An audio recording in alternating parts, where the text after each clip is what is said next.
ಒಳ ಮೀಸಲಾತಿ ಬಗ್ಗೆ ಬಹಳ ಹೋರಾಟಗಳು ನಡೆದಿದ್ದಾವೆ. ಬಹಳ ವರ್ಷಗಳಿಂದ ಒಳ ಮೀಸಲಾತಿ ಆಗಬೇಕು ಅಂತ ಹೇಳಿ ಹೋರಾಟಗಳು ನಡೀತಾ ಇತ್ತು. ಅದಾದಮೇಲೆ ಪಕ್ಷದ ವತಿಯಿಂದ ಚಿತ್ರದುರ್ಗದಲ್ಲಿ ಒಂದು ಸಮಾವೇಶ ಏರ್ಪಾಡು ಮಾಡಿತ್ತು. ಪರಿಶಿಷ್ಟ ಜಾತಿಗಳ ಒಂದು ಸಮಾವೇಶ ಏರ್ಪಾಡು ಮಾಡಿತ್ತು.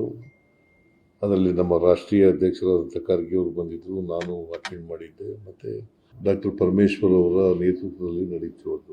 ಅಲ್ಲಿ ಒಳ ಮೀಸಲಾತಿ ಮಾಡಲಿಕ್ಕೆ ಎಲ್ಲ ಗುಂಪುಗಳು ಕೂಡ SCನಲ್ಲಿ ಅನೇಕ ಗುಂಪುಗಳು ಬರ್ತವೆ. ಸುಮಾರು 101 ಜಾತಿಗಳು ಬರ್ತವೆ. ಅದರಲ್ಲಿ ಎಡಗೈನವರು, ಬಲಗೈನವರು, ಲಂಬಾಣಿ, ಬೋವಿಗಳು, ಕೊರಮ, ಕೊರ್ಚ ಮತ್ತು 59 ಜಾತಿಗಳು, ಅಲೆಮಾರಿ ಜಾತಿಗಳು ಬರ್ತವೆ. ಅವರೆಲ್ಲರೂ ಕೂಡ ಭಾಗವಹಿಸಿದ್ರು. ಅಲ್ಲಿ ಒಳ ಮೀಸಲಾತಿಯನ್ನು ಮಾಡಲಿಕ್ಕೆ ಸರ್ವಾನುಮತದಿಂದ ಒಪ್ಪಿಗೆ ಆಗಿತ್ತು. ಅದಾದಮೇಲೆ ಚುನಾವಣಾ ಸಂದರ್ಭದಲ್ಲಿ, ಚುನಾವಣೆಗಿಂತ ಪೂರ್ವದಲ್ಲಿ ಡಾಕ್ಟರ್ ಪರಮೇಶ್ವರ್ ಅವರ ಅಧ್ಯಕ್ಷತೆಯಲ್ಲಿ ಒಂದು ಪ್ರಣಾಳಿಕಾ ಸಮಿತಿ ರಚನೆಯಾಗಿತ್ತು. ಪ್ರಣಾಳಿಕೆಯಲ್ಲೂ ಕೂಡ ಒಳ ಮೀಸಲಾತಿಯನ್ನು ಸರ್ಕಾರ ಕೊಡ್ತದೆ ಅಂತಕ್ಕಂಥ ಭರವಸೆಯನ್ನು ಕೊಟ್ಟಿತ್ತು. ಅದಾದಮೇಲೆ 1/8/2024 ಸುಪ್ರೀಂ ಕೋರ್ಟ್ನವರು ಒಂದು ತೀರ್ಮಾನವನ್ನು ಕೊಟ್ಟರು. ಒಳ ಮೀಸಲಾತಿ ಮಾಡಬಹುದು ಅಂತೇಳಿ ತೀರ್ಪನ್ನು ಕೊಟ್ಟರು. ಅದು 7 ಜಡ್ಜಸ್ ಇದ್ದರು, ವಿಭಾಗೀಯ ಪೀಠ ಕೊಟ್ಟ ತೀರ್ಪು. ಒಳ ಮೀಸಲಾತಿ ಮಾಡಲಿಕ್ಕೆ ಸಂವಿಧಾನದ ವಿರೋಧ ಇಲ್ಲ ಅಂತೇಳಿ ಒಂದು ತೀರ್ಪನ್ನು ಕೊಟ್ಟರು. ಆ ತೀರ್ಪು ಆದಮೇಲೆ ನಾವು ಒಂದು ಆಯೋಗವನ್ನು ರಚನೆ ಮಾಡಿದ್ರು. Nagamohan Das, retired high court judge, ಅವರ ಅಧ್ಯಕ್ಷತೆಯಲ್ಲಿ ಒಂದು ಏಕಸದಸ್ಯ ಪೀಠ ರಚನೆ ಮಾಡಿದ್ರು. ಅವರು ವರದಿ ಕೊಟ್ಟರು. ಆ ವರದಿಯನ್ನು ಕ್ಯಾಬಿನೆಟ್ ಮುಂದೆ ಇಟ್ಟು ಸರ್ವಾನುಮತದಿಂದ ತೀರ್ಮಾನ ಮಾಡೋದು. ಆ ವರದಿನಲ್ಲಿ, ನಾಗಮೋಹನ್ ದಾಸ್ ಅವರು ಕೊಟ್ಟಿದ್ದಂಥ ವರದಿನಲ್ಲಿ 6-5-4-1-1 ABCDE ಅಂತ ಕೆಟಗರಿ ಮಾಡಿ ಅಷ್ಟು ಕೊಟ್ಟಿದ್ದರು. ಆಮೇಲೆ ನಾವು ಕ್ಯಾಬಿನೆಟ್ನಲ್ಲಿ ಸರ್ವಾನುಮತದಿಂದ ಏನು ತೀರ್ಮಾನ ಮಾಡ್ತು ಅಂತಂದರೆ 6-6-5, 6 ಎಡಗೈನವರಿಗೆ, ಬಲಗೈನವರಿಗೆ 6 ಮತ್ತು ಇತರ ಎಲ್ಲ ಅಲೆಮಾರಿ ಜನಾಂಗಗಳು ಸೇರಿ ಬೋವಿ, ಲಂಬಾಣಿ ಇವರಿಗೆಲ್ಲ 5 ಅಂತ ತೀರ್ಮಾನ ಮಾಡಿದ್ರು. ಅದಾದಮೇಲೆ ಒಂದು ಕಾನೂನು ಕೂಡ ಆಯಿತು. ಕಾನೂನು ರಾಜ್ಯಪಾಲರು ಸೈನ್ ಹಾಕಿ ಅದನ್ನು ಕಳಿಸಿದ್ರು. ಈ ಕಾನೂನು ಮಾಡಿದ ಮೇಲೆ ಮತ್ತೆ ಗೊಂದಲ ನಿರ್ಮಾಣ ಆಯಿತು. ರೋಸ್ಟರ್ ಪಾಯಿಂಟ್ನಲ್ಲಿ ಗೊಂದಲ ನಿರ್ಮಾಣ ಆಯಿತು. ಇನ್ ದಿ ಮೀನ್ ವೈಲ್ ಅಲೆಮಾರಿಯವರು ಕೋರ್ಟ್ಗೆ ಹೋದರು. ಕೋರ್ಟ್ಗೆ ಹೋದ್ಮೇಲೆ ಅವರು ಮೀಸಲಾತಿ 50%ಗಿಂತ ಜಾಸ್ತಿ ಆಗಬಾರ್ದು ಅಂತ ಹೇಳಿದ್ರು ಕೋರ್ಟ್ನವರು. ಯಾಕಂತಂದರೆ ನಾಗಮೋಹನ್ ದಾಸ್ ಅವರ ವರದಿ ಪ್ರಕಾರ 24% ಮಾಡಿತ್ತು ರಿಸರ್ವೇಷನ್.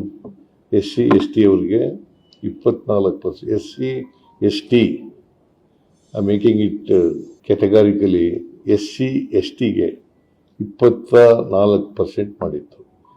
7% ST ಜನರಿಗೆ, 17% SCಗೆ, SCಗೆ 17%, STಗೆ ರಿಸರ್ವೇಷನ್ನು 56 ಆಗಿತ್ತು. ಸೊ ಸ್ಟೇ ಏನಂತ ಕೊಟ್ಟಿದ್ರು ಹೈಕೋರ್ಟ್ನವರು ಅಂತಂದರೆ 50%ಗಿಂತ ರಿಸರ್ವೇಷನ್ನು ಮೀರಬಾರದು. ಸೀಲಿಂಗ್ ಅದು ಹಿಂದೆನೇ ಇಂದಿರಾ ಸಹಾನಿ ಕೇಸ್ನಲ್ಲಿ 50% ರಿಸರ್ವೇಷನ್ ಕೊಟ್ಟಿದ್ರು. ಇಂದಿರಾ ಸಹಾನಿ ಕೇಸ್ನಲ್ಲಿ ಮಂಡಲ್ ಕಮಿಷನ್ ವರದಿ ಬಗ್ಗೆ 50% ರಿಸರ್ವೇಷನ್ ಮಾತ್ರ ಕೊಡಬೇಕು, ಅದಕ್ಕಿಂತ ಜಾಸ್ತಿ ಕೊಡಬಾರ್ದು ಅಂತ ಹೇಳಿತ್ತು. ಅದನ್ನೇ ಮತ್ತೆ ರೀಟ್ರೇಟ್ ಮಾಡಿ 50%ಗಿಂತ ರಿಸರ್ವೇಷನ್ನು ಆಗಬಾರ್ದು, 56 ಕೊಟ್ಟಿರ್ತಕ್ಕಂಥದ್ದು ಸರಿ ಇಲ್ಲ ಅಂತಕ್ಕಂಥದ್ದು ಆಯಿತು. ನಾವು 17% SCಗಿತ್ತಲ್ಲ, ಅದ್ರ ಪ್ರಕಾರನೇ ಮಾಡಿತ್ತು. 6-6-5, 6-6-12, 5-17, 17%ಗೆ ನಾವು ಮಾಡಿದ್ದದು. ಅದು ಕಾನೂನು ಆಗ್ಬಿಟ್ಟಿತ್ತು. ಅದಾದಮೇಲೆ ಇಲ್ಲಿ ಹೈಕೋರ್ಟ್ಗೆ ಹೋದರು. ಹೈಕೋರ್ಟ್ನಲ್ಲಿ ಸ್ಟೇ ಕೊಟ್ಟಿದ್ದಕ್ಕೆ. ಸೊ ಇದು ಒಂದು ಭಾಗ. ಕೋರ್ಟು ಸ್ಟೇ ಕೊಟ್ಟಿರೋದು 6%, ಅದನ್ನು ವ್ಯಾಕೆಂಟ್ ಇಡಬೇಕು ಅಂಥೇಳಿ ನಾವು ತೀರ್ಮಾನ ಮಾಡಿ ಅದನ್ನು ಮಾಡಿದ್ರು. ಆಮೇಲೆ ಗಲಾಟೆಗಳು ನಡೀತಲೇ ಇದ್ದು, ರೋಸ್ಟರ್ ಪಾಯಿಂಟ್ ಸರಿ ಇಲ್ಲ ಅಂತೇಳಿ ಎಡಗೈನವರು, ಬಲಗೈನವರು ಮತ್ತು SCಗೆ ಸೇರಿರ್ತಕ್ಕಂಥ ಎಲ್ಲರೂ ಕೂಡ ಅದನ್ನು ಪ್ರತಿಭಟನೆ ಮಾಡ್ತಕ್ಕಂಥ ಕೆಲಸವನ್ನು ಮಾಡಿದ್ರು. ನಾನು ಅದಕ್ಕೆ 27ನೇ ತಾರೀಕು, ಕಳೆದ ತಿಂಗಳು 27ನೇ ತಾರೀಕು ವಿಶೇಷ ಸಚಿವ ಸಂಪುಟದ ಸಭೆ ಮಾಡಬೇಕು ಅಂತ ತೀರ್ಮಾನ ಮಾಡಿತ್ತು. ಆ ಕೋಡ್ ಆಫ್ ಕಂಡಕ್ಟ್ ಇದ್ದರಿಂದ ಅವತ್ತು 27ನೇ ತಾರೀಕು ಮಾಡೋಕ್ಕಾಗಲಿಲ್ಲ. ಮಾರ್ಚ್ 27 ಅವತ್ತು ಡೇಟ್ ನಿಗದಿಯಾಗಿತ್ತು, ಅದು ಮಾಡಲಿಲ್ಲ. ಆಮೇಲೆ ಕಳೆದ ಕ್ಯಾಬಿನೆಟ್ ಮೀಟಿಂಗ್ನಲ್ಲಿ 24 ಏಪ್ರಿಲ್ ಮಾಡೋದು ಅಂತ ತೀರ್ಮಾನ ಆಯಿತು, ಚರ್ಚೆ ಮಾಡೋದು ಅಂತ. ಅವತ್ತು ಫೈನಲ್ ಮಾಡಲೇಬೇಕು ಅಂತೇಳಿ ಅವತ್ತು ದೃಢ ನಿರ್ಧಾರ ಮಾಡಿತು. ಅವತ್ತು ಕ್ಯಾಬಿನೆಟ್ ಇದ್ದ ದಿನ ಹೋದ ಕ್ಯಾಬಿನೆಟ್ನಲ್ಲಿ, ಅಂದರೆ ನಿನ್ನೆ ಗುರುವಾರ ಅಲ್ಲ, ಇಂದಿನ ಗುರುವಾರ ಕ್ಯಾಬಿನೆಟ್ ಇದ್ದದ್ದು.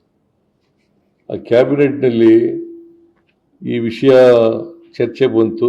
ಚರ್ಚೆ ಬಂದಾಗ ಯಾವ ಡೇಟು ಮಾಡೋದು ಏನು ಅಂತೇಳಿ ಇದು ಚರ್ಚೆ ಆದಾಗ 24ನೇ ತಾರೀಕು ಮಾಡೋದು ಅಂತೇಳಿ ತೀರ್ಮಾನ ಆಯಿತು. ಅವತ್ತೇ ನಾವು ಏನು ತೀರ್ಮಾನ ಮಾಡೋದು ಅಂತಂದರೆ, ಕ್ಯಾಬಿನೆಟ್ನಲ್ಲಿ ಒಂದು ಸಲಹೆ ಏನು ಬಂತು ಅಂತಂದರೆ, ಒಂದು ಚೀಫ್ ಸೆಕ್ರೆಟರಿ ಅವರ ಅಧ್ಯಕ್ಷತೆಯಲ್ಲಿ ಒಂದು ಟೆಕ್ನಿಕಲ್ ಕಮಿಟಿ ಮಾಡಬೇಕು ಅಂತ ತೀರ್ಮಾನ ಆಯಿತು. ಅವರು ಇವತ್ತು ವರದಿಯನ್ನು ಕೊಟ್ಟರು. ಆಮೇಲೆ ಕೋರ್ಟ್ನವರು 50% ರಿಸರ್ವೇಷನ್ ಹೇಳಿರೋದ್ರಿಂದ SCಗಳಿಗೆ 15% ಬರೋದು, STಗೆ 3% ಬರ್ತದೆ. ಆಮೇಲೆ ನಾವು ಏನು ಆಕ್ಟ್ ಮಾಡಿದ್ದೋ ಒಳ ಮೀಸಲಾತಿ ಬಗ್ಗೆ, ಅದಕ್ಕೆ ಪ್ರಪೋರ್ಷನೇಟ್ ಆಗಿ ಕೊಟ್ಟಿದ್ರು. ಅಂದರೆ 17%ಗೆ 6.5 ಆದರೆ 15%ಗೆ ಎಷ್ಟಾಗುತ್ತೆ ಅಂತ ಕೊಟ್ಟಿದ್ರು. 5.3 ಪ್ಲಸ್ 4.4, 5.3 ಪ್ರಪೋರ್ಷನೇಟ್ ಆಗಿ 17% ಇದ್ದಾಗ 6.5, 15%ಗೆ ಕಡಿಮೆ ಆದಾಗ 5.3, 5.3, 4.4 ಗೊತ್ತಾಯ್ತಲ್ಲ. 15 ಒಟ್ಟಿಗೆ 15 ಆಗಬೇಕು. 5.3, 5.3, 4.4 ಅದರ ಒಂದು ರಿಪೋರ್ಟ್ ಕೊಟ್ಟಿದ್ರು. ಆ ರಿಪೋರ್ಟ್ನಲ್ಲಿ 2-3 ಆಪ್ಷನ್ಗಳನ್ನ ಕೊಟ್ಟಿದ್ರು. ಅದರಲ್ಲಿ ಇದು ಒಂದು ಆಪ್ಷನ್. ನಾವು ಅಂತಿಮವಾಗಿ ಕ್ಯಾಬಿನೆಟ್ ತೀರ್ಮಾನ ಮಾಡಿದ್ದು 5.25, 5.25, 4.5.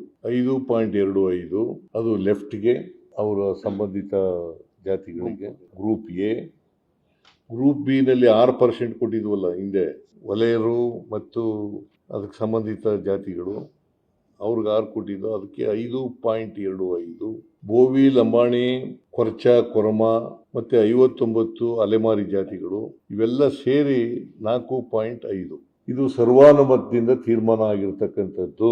KH ಮುನಿಯಪ್ಪನವರು ಒಪ್ಕೊಂಡಿದ್ದಾರೆ, ತಿಮ್ಮಾಪುರು ಒಪ್ಕೊಂಡಿದ್ದಾರೆ, ತಂಗಡಿಗೆಯವ್ರಿಗೂ ಒಪ್ಕೊಂಡಿದ್ದಾರೆ, ಡಾಕ್ಟರ್ ಪರಮೇಶ್ವರ್ ಅವರು ಒಪ್ಕೊಂಡಿದ್ದಾರೆ, ಮಾದೇವಪ್ಪನವರು ಒಪ್ಕೊಂಡಿದ್ದಾರೆ, ಪ್ರಿಯಾಂಕನು ಒಪ್ಕೊಂಡಿದ್ದಾರೆ, ಸತೀಶ್ ಜಾರಕಿಹೊಳಿನೂ ಒಪ್ಕೊಂಡಿದ್ದಾರೆ. ಎಂಟೈರ್ ಕ್ಯಾಬಿನೆಟ್ಟು ಕೂಡ ಸರ್ವಾನುಮತದಿಂದ ಒಪ್ಕೊಂಡಿದೆ.